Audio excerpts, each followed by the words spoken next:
Hello, hello. And let's see here. If you can hear me, give me a something in the chat here just so I know. We're not doing any screen sharing this time, so the live chat or the stream should go more smoothly than last time. And yeah, I've got a bunch of stuff to talk about, a bunch of new stuff actually, and a few things to open up. Um, You can see over my shoulder here the old pick guard to this thing, which I don't know if you saw the post on the channel, but I'm not usually, or I've talked about it before, I'm not usually an aesthetics person, but I really like how this looks. So yeah, $10 pick guard from AliExpress.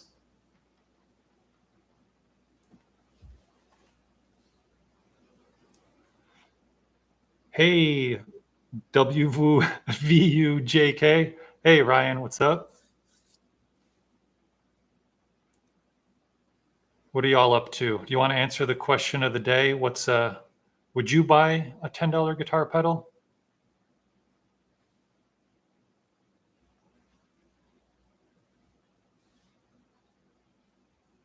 Uh-oh, looks like we lost everybody.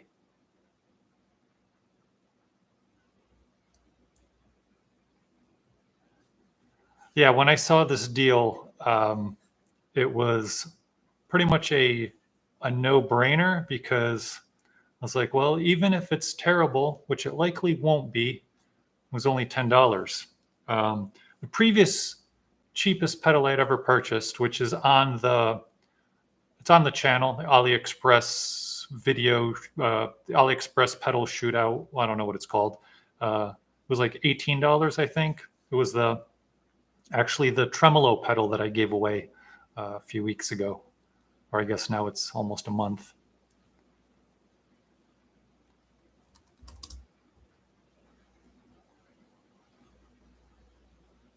So, trying to think if I should wait a few minutes, see if we're going to get some more folks here, or should I just go ahead and start opening these things up?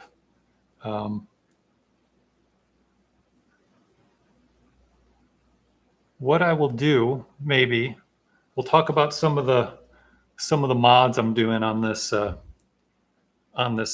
Epiphone SG Special. So I'm actually blacking it all out. So the guitar looks sick with this pickguard. I agree.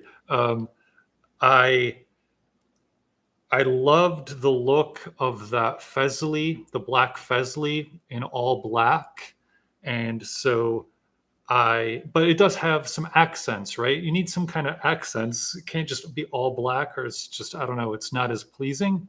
And so I bought a black wraparound bridge. This is an intonatable bridge. This one's actually by Wilkinson, and it looks like this one's going to work well. I also bought one from Saphew.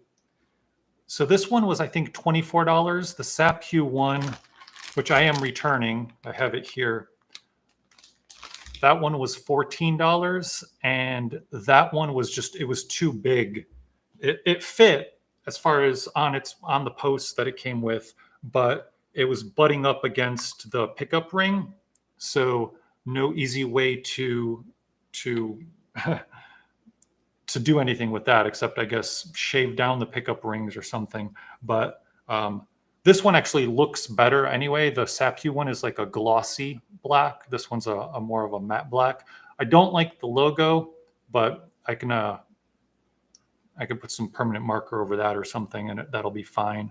But the one issue with this Epiphone is the previous bridge. You know, it's the compensated bridge, difficult to intonate, and yeah, if I'm already going to be doing some mods, might as well might as well do that mod. And of course, I'm changing out the pickup for classic super distortion. So I'll do that as well. Is the finish on the guitar itself matte or glossy? So this one, are you talking about this one? This one's glossy, very glossy. The Fesley, let me see, I have it over here. Let me grab it.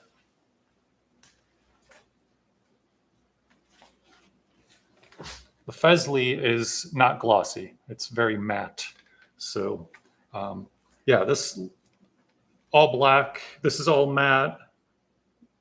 Basically everything is matte except the kind of the plastic, the pickup rings. But yeah, this guitar, really sweet. Specifically the look. If you saw the video I did with it, it had some issues out of the box that of course I fixed. But in any case, yeah. So I also, obviously I polished the frets and all that, but I also changed the nut to a Tusk XL Graphtec nut, which, to be honest, not super necessary. I wasn't having issues with the plastic nut that comes on that guitar. The biggest issue I was having is really with the tuners. They specifically the D string would kind of what's it called? Oh, losing my train of thought. It would kind of slip. That's the word I'm looking for. You'd probably pick up the Epiphone. Yeah, I mean, I mentioned in the newsletter today in Riff City that it's right now it's like $135 if you want to get it new. I see it regularly on the local Facebook Marketplace for under $100 used. So my preference, like if I wasn't doing this channel, I want to review new guitars because I want to show people what a guitar is going to be out of the box. But I would be buying all these cheap guitars used because they don't hold their value, at least the new price, very well. So you can get really good deals. But yeah, and I will say, so I am swapping out the pickup, but these pickups sound good to me anyway. So anyway. What else do we have here? So I also posted this on the community post thing for the channel. This is a reamer. So because I'm changing out the tuners with locking tuners. Do I have those around here? Yeah, I have those. So I bought these cheap Music Lily tuners. We'll see how they are. Obviously also black, and the reamer goes from it's a 10 millimeter reamer. These holes are 8 millimeter. The tuners are 10 millimeter. So needed to buy that. Misplaced my 10 millimeter drill bit. That's usually what I would use for something like that. And I figure, let me buy a new tool that I don't necessarily need and costs a lot more than a drill bit, but is what it is. In any case, oh, you're subscribed, just hardly ever check. Yeah, I sent it this morning. So I know I try to, when I'm doing something like this, I try to give people a heads up that I'm doing it. I don't know if that's as effective as just sending out the email and saying, hey, I'm going live in 15 minutes type of thing. I don't know, is what it is. What else do we have here? Oh, so one issue with if you're getting an intonatable bridge for a guitar like this, a wraparound bridge, is there's not much room to actually get to those screws because I don't know if I can even show it on camera very well, but let's just do it like this.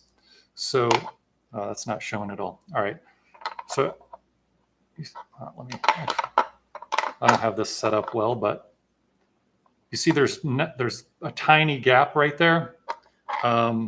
So difficult to actually intonate it without, well, it's difficult. So I bought this screwdriver set. These are like flat, low profile screwdrivers. I don't know if I didn't open them up yet. They just arrived. So um, they should make that a little easier. In any case, lots of these little purchases I've been making that just trying to make things a little easier in general, but also just it's fun to check out new tools and new other things. So is what it is. Anyway, we'll get to the opening of these pedals in a moment. If you, oh, I would love to know because so yeah, $10 pedal, $350 pedal. What do you think they are? And where do you think they're from? Now, I think it's obvious where the $10 pedal is from, specifically where it was made. Where do you think the $350 pedal is made? And do you have any guesses on what it is? In the meantime, I'll talk about what Exonic sent me. They sent me AirStep Spark and the U-Looper. They wanted me to make a video for the U-Looper specifically, but they sent me the AirStep just to use with the U-Looper. So it's basically, I don't know if you have an old Spark. So the new Spark 2, which I'm working on that video, it does have a looper, but the old Spark amps do not. So they built this pedal. It's like $100, and it's really ingenious how it works. It works with the USB out in the pedal or in the amp, and it records. It's basically like the way you would record as like using it as an audio interface into your computer. You plug this looper pedal into it, and so it'll record from that USB. But the really beautiful thing is, like, if you're trying to use a looper pedal, especially if, on a Spark or any similar kind of amp, you can't do different effects. So you can't do like a clean, say, chord progression with like a slightly dirty, maybe solo over the top. Whereas this lets you do that because it records from the amp, and then you can change your tone, change your pedal, your whatever, and it'll record the new one. So really nice as far as that. I just started playing with it, and I'm not really a looper person, so it's a learning experience. I do have the loop station, the Boss RC5, but in any case, you're guessing the $350 pedal is either Japan or American made. Obviously, good guesses, but it is neither of those. So I do want to say, okay, obviously this $10 pedal is from China, from AliExpress, and I do. So actually, you know what? I'll grab the link here. I'll drop the link in case you want to check out these budget pedals. It's a brand I never heard of, but they look similar to a lot of the other budget guitar pedal brands. They're just no name, whatever brand. I hadn't purchased anything on AliExpress for a while, and so I don't know if this was like a one-time thing or what, but they had like I don't know if it was like a $10 discount on any one purchase. So the pedal was like $7 or something like that, and then I had to pay a few bucks for shipping, and the total cost shipped was $9.02. So really surprising there. Anyway, enough of that. Let's while I'm opening it, if you want to try to guess, click that link, maybe see what they have. You want to guess which pedal I bought. It's one of my favorite effects, and yeah, let's open this thing up. I apologize if that's really loud.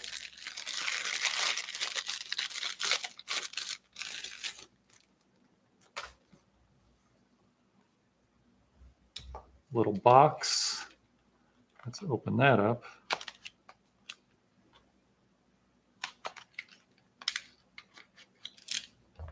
All right, no guesses. What's this going to be? I'm not showing the front of the box because it says what it is.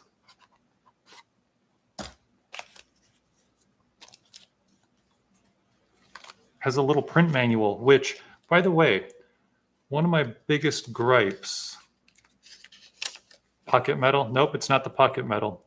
One of my biggest gripes with guitar pedal brands nowadays, and it's everybody, Boss, boutique brands, whatever, instead of a manual, and this is not a real manual, this is kind of a BS manual, and it's the same for every pedal they sell. It just has the list of all the pedals.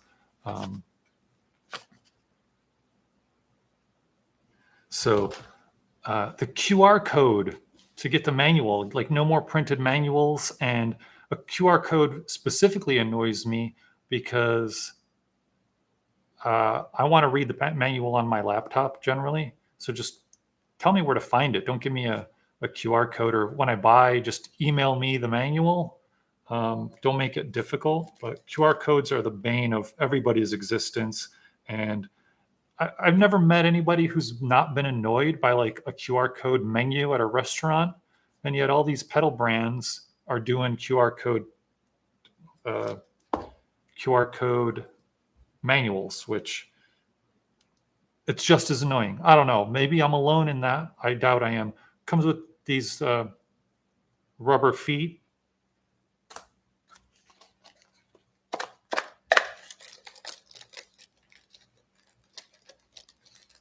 You weren't around during the physical manual days. Yeah, it's one of the so another thing with the physical manuals, and one of the nice things about buying like a used Boss pedal, if you get, with the box and the manual, is the manuals had suggested settings for the pedals, and a lot of them were really cool, really interesting. And the new ones that have like the QR code manuals, or at least, I mean, maybe some of them do. I don't know. I think I only have like one or two Boss pedals with the QR code manual. They didn't have any suggested settings, which was sad to me. Like you could at least still include that with the, the PDF, but whatever, is what it is. Anyway, so this is obviously a mini pedal, and it is hey, Batfink, how you doing? It is the classic flanger. I know some people don't call it a flanger, but I call it a flanger. So anyway, I love flanger. And man, I mean, obviously I'm not going to complain about a $9.02 pedal, but like that is really poorly printed, but whatever. So yeah, I don't think I'll be giving this pedal away like I did the rest of the AliExpress pedals. I think I'll just keep this one because yeah, cheapest pedal I've ever purchased, and it's a flanger. I think it'll be decent. It's got regen, delay time, width, and speed. So it's not a super basic flanger either. So real nice there. Hey, Phil, how's it going? Thank you for joining us. So a couple of y'all missed it. Some of y'all missed it, but I was talking about a lot of other stuff that I have here. I just started unboxing these pedals, but question of the day to anybody who's joined recently: would you buy a $10 guitar pedal? And I do have the link up there to the Iron pedals from AliExpress.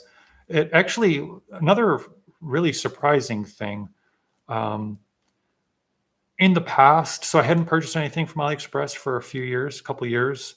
It would take sometimes a month to get the pedals. I think this arrived in like a week. So yeah, I don't know what the deal there is, but you know what? I don't need this plastic bag. In any case, really, really quick shipping too. So can't complain there about a classic flanger.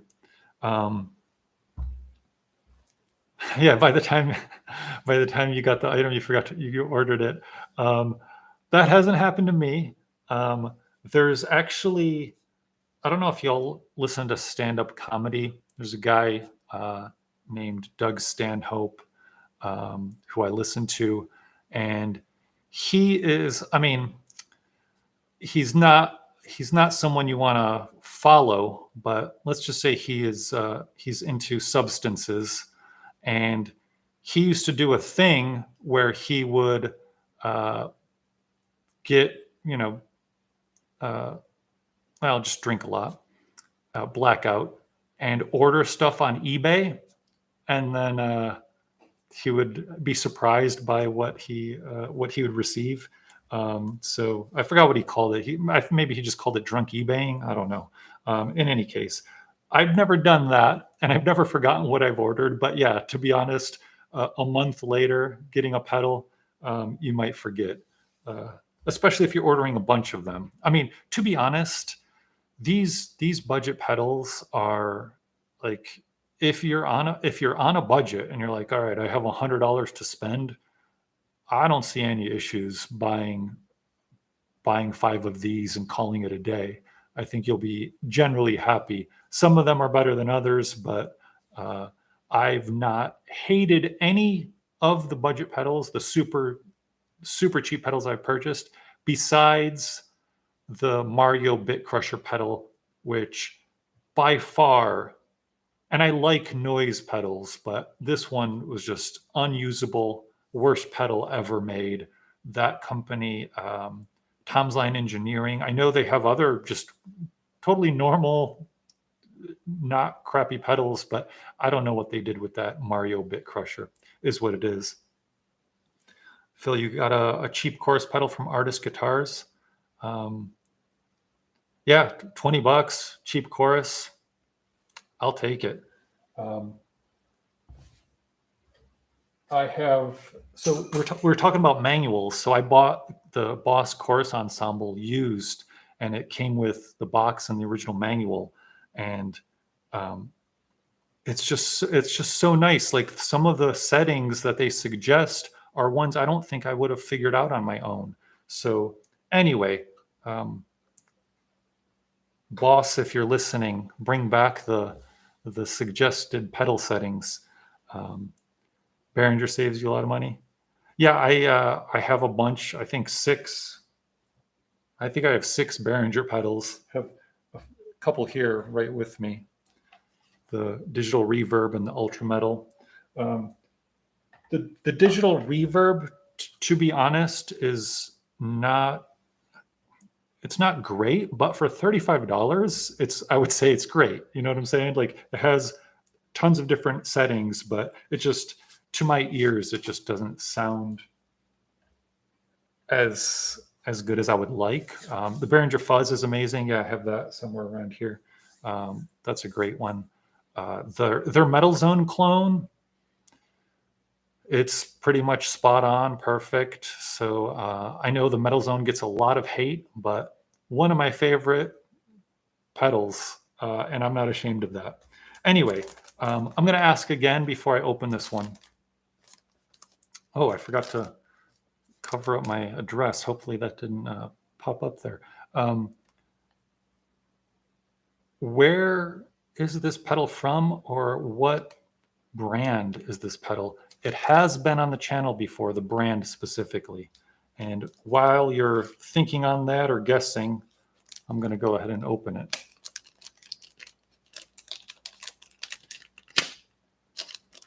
Maybe.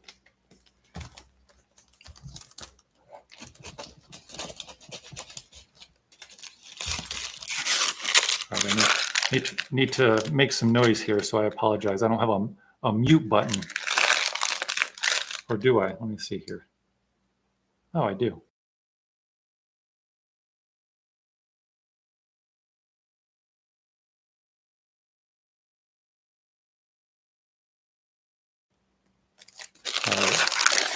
got the worst of it. All right, I don't know if that helps. Any ideas what the pedal is? What the brand is? So I will say, most expensive pedal I've ever purchased. But the nice thing about this brand, and a lot of people hate this about reverb and the secondary market and all of that, is it's one of the few brands where if you buy it and you don't like it, or you buy it and you want to be done with it. Hey, Bobby. Yeah, no worries.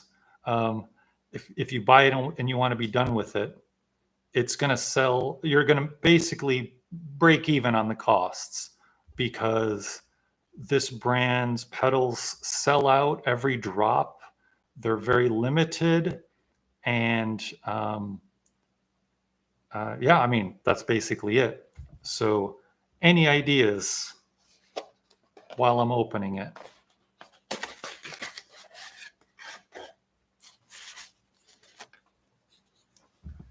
Oh.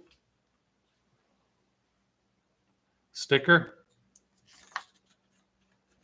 And so it has a little, yeah, hit that like button. That's right, Bobby. Thank you. It doesn't have a manual. This brand also doesn't have a manual, which pretty insane for when you're spending $300, right, on a pedal. Got the little rubber feet.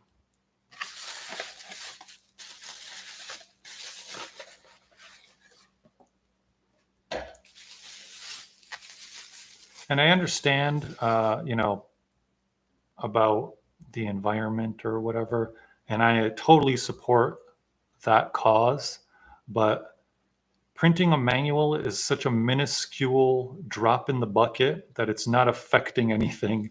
And I get it if, you know, a budget brand doesn't want to do, you know, saving on costs, but yeah, when you're spending $200, $300 on a pedal, I don't have that same feeling. So, all right, we haven't had any guesses on what the pedal is, so I will just show it. It is the Pladask Elektrisk Elektrisk, which if you've ever played with any Pladask pedals, I have a couple of videos on the channel with some of their pedals. What do I have? The Backlangs and the Feber.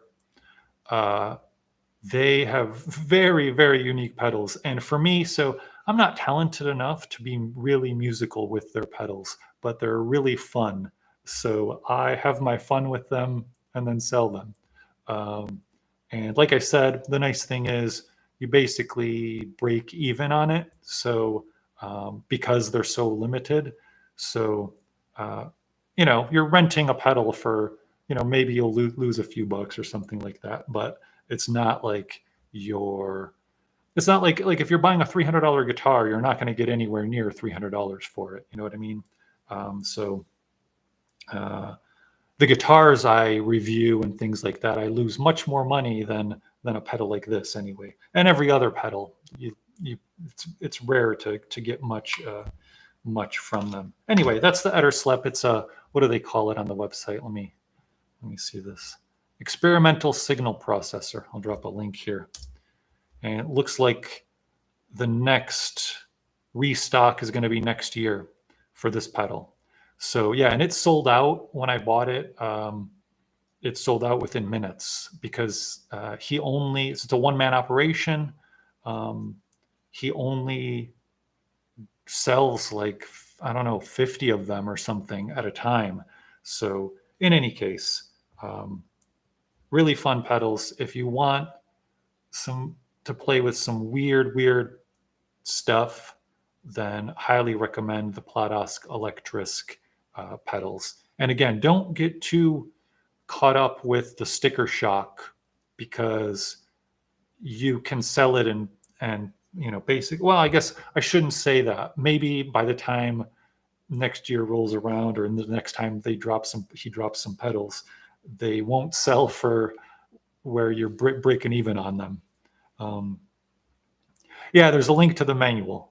Could do it on recycled paper. Yeah, there's so many options. You can use like soy ink, recycled paper, and it's already, let's say environmentally friendly somewhat. Um, it's a lot for a pedal. Yeah, I agree. Here's the thing for me anyway. Um, I can only play one guitar at a time, right? So you said like you can buy three guitars, and I don't. If I wasn't doing this channel, I would have like three, couple electrics and an acoustic, um, because I I mean, I don't need that many. Um, but obviously, it's really fun to check out gear and mod gear and all of that. But I would just churn them more often before before getting to like I have 12 right now. So yeah, three or four I think is if you're not a professional like touring that type of situation. Um, I don't think that many is necessary, but to each their own, of course. Like I'm not going to say don't buy a bunch of guitars because yeah, that's the fun thing about the used market too. You can buy a bunch that are cheap, and all that. But anyway, point is, yes, $300+ for a pedal is arguably too much, but um, you can only play one guitar, and sometimes you want to do some other fun things, and there aren't too many ways to like. You could get a Jazz Master, you can get a Jaguar, you could get a Tele, you can get a Les Paul. um, they're all gonna be in the same kind of realm of like, okay, it's a guitar, whereas some wacky pedals, it's really like it's just different. You know what I mean? Or maybe not. In any case, so yeah, that's that. Did I have anything else here? I'll show the I'll show this thing again. Oh, so by the way, so this I also bought on AliExpress, and it arrived really quickly. It was about a week as well. Um, $9.99 including shipping.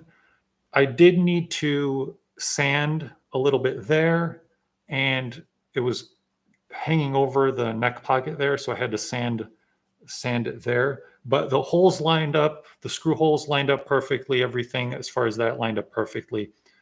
So um, so I was actually going to just buy, because there's like Music Lily sells them for like $12 or $14, something like that on Amazon. But there were some reviews that like the screw holes didn't line up and things like that.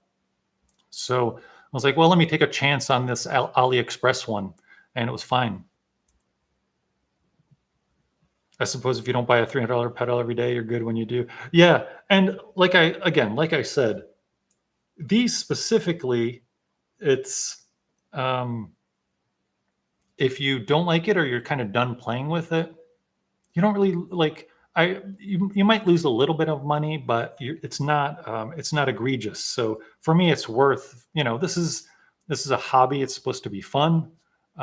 So just to have a little bit of fun for let's say $20 ultimately, I think that's worth it. But like the past two uh, Pladask Elektrisk pedals that I've purchased, I I more than made my money back. Like it was like $5 or $10, but so they sold for a little bit even beyond what I paid. So again, I know a lot of people don't like the scalping thing, but I'm not doing it, in that kind of way. But it is nice that I can check out, pedals like that and not worry about it. Um, Anything else here to talk about? Oh, so I wanted to put the MD200 up because I mentioned it in the Riff City email today. $135 right now on Musician's Friend, and yeah, it's my favorite budget neck that I've ever played on any budget guitar. It has a really nice heel carve, and yeah, really sweet guitar for 135 bucks. And the last time they had a sale on them, they only had like the fluorescent pink and orange colors or green, whatever it is they have. And now they have the white one on sale. They don't sell the black one anymore. But in any case, yeah, if you're looking for a budget guitar with a like a metal style budget guitar with a really sweet neck, I would recommend that. It's 135 bucks, I think, is a great deal. You might be able to find them, obviously, on the used market locally. I don't know, but in any case, yeah, that is that. Anything else? Did want to ask just in general. So, have y'all ever purchased? So I've never used the super budget locking tuners before.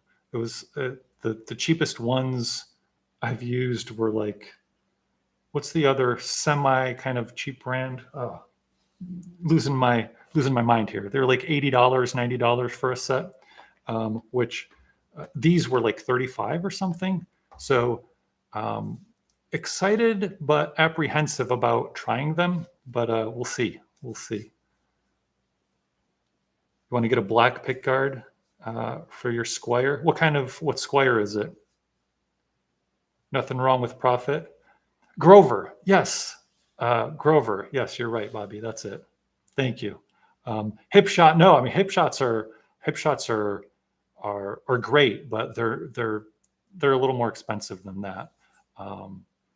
I have, what do I have on my Jackson? I have Spurzels, which also are not the super cheapest. I think they're in the 100 something range, but excellent locking tuners.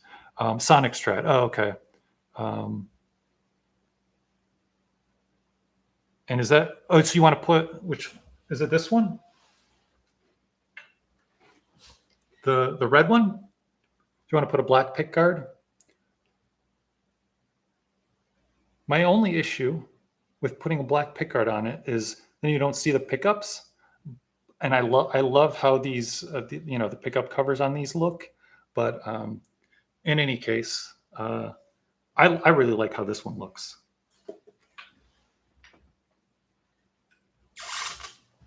Which I had some other plans for videos and stuff for that one. As far as mods, I don't think I'm going to do them. I think I'm probably just going to get rid of that guitar and buy something else.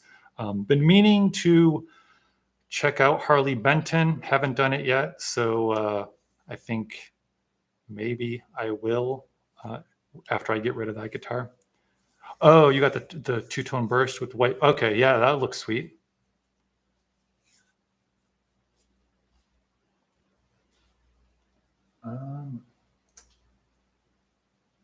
Let's see here. Yeah, that's all I got. This live stream will obviously, unlike the last one, which I'm still trying to figure out how to do the type of live stream I wanted to do before, where I show my screen and my camera and all of that. Haven't spent too much time figuring out. I was still trying to just figure out the software I was using last time. So hopefully I'll be able to figure that out and be able to do some other kind of things with the live stream. It's not just me talking. I also would like to be able to plug in my guitar and plug it into the computer. You get that the sound out of there, so I can do some things with Bios FX and GarageBand. I mentioned that before, but I want to do some stuff with that. So hopefully I'll figure all that out. If any of y'all have any experience with that, of course, I'd be happy to listen to you and learn. But if not, no worries, obviously. But in any case, that's what we got. I have a few. I'm going to try to get the Spark to. Every time I do this, every time I'm like, I'm going to have this video done at this time, it never happens. I'm going to try to have the Spark 2 video done by the end of next week. And then I have the the U-Looper air step video as well. But before that one, I want to finally do the guitar pedal build from Mass FX, the guitar pedal build from Mass FX. So hopefully I'll be able to do that too. Anytime I put myself on like a schedule or a timeline for any kind of video, it just never happens. But I'm trying to speak it into existence, if you will. I feel like having accountability like this sometimes helps, but sometimes it just makes it worse. So just end up procrastinating. In any case, assuming no other comments or questions, I will go ahead and end this because actually let me look around here if I had anything else I wanted to say. Nope, that's it. So yeah, thank you all for joining. Thank you all for commenting. And oh yeah, another video. Obviously the SG video will be coming fairly soon. I keep not filming the every time I do a mod, so I think I'll just film a video when I'm done. In any case, enjoy watching the stream. Have a great rest of your week as well. Thank you. Thanks, Phil. I appreciate that. Yep. See y'all next time. I will. Don't you touch my screen. I'm not going to steal that. Anyway, see y'all.